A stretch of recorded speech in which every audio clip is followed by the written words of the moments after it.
आता आपण बघूया टॉप 9 महत्त्वाच्या बातम्या। एसटीच्या चालक वाहकांना मिळणार 20% प्रोत्साहन भत्ता। उद्दिष्टापेक्षा वाढीव उत्पन्न आणणाऱ्या चालक आणि वाहकांना वाढीव उत्पन्नापैकी 20% रक्कम देण्यात येणार। राज्यातील अंगणवाडी सेविकांचा 1 ऑक्टोबरला चक्काजाम। मानधनवाढ, उपदान आणि मासिक निवृत्ती वेतन या मागण्यांसाठी अंगणवाडी सेविकांचं आंदोलन। यंदाच्या ऊसाच्या गळीत हंगामात राज्यातील साखर उत्पादनात 10 लाख टनांनी घट होण्याचा अंदाज। यंदाचा गळीत हंगाम 15 नोव्हेंबरपासून सुरू होणार, साखर आयुक्तालयाची माहिती।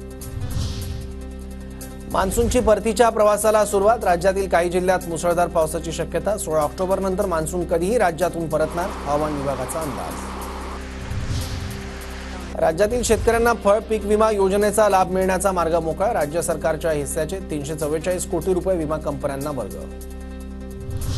ऑक्टोबरमध्ये बँका 15 दिवस बंद राहणार। शनिवार रविवार सणांमुळे सुट्ट्यांच्या काळात यूपीआय, नेट बँकिंग आणि इतर सेवा सुरू असतील। देशभरात सणासुदीच्या काळात 6000 विशेष गाड्या चालवण्याचा रेल्वेचा निर्णय। प्रवाशांची संख्या आणि मागणी वाढल्यास ही संख्या अजून वाढेल, रेल्वे मंत्री अश्विनी वैष्णव यांची माहिती।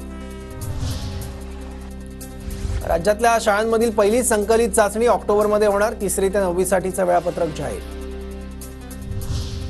थायलंडमध्ये होणाऱ्या आंतरराष्ट्रीय स्केटिंग स्पर्धेसाठी लोअर परेलच्या ज्येष्ठा पवारची निवड। 6 वर्षीय ज्येष्ठा गुरुवारी थायलंडसाठी रवाना होणार।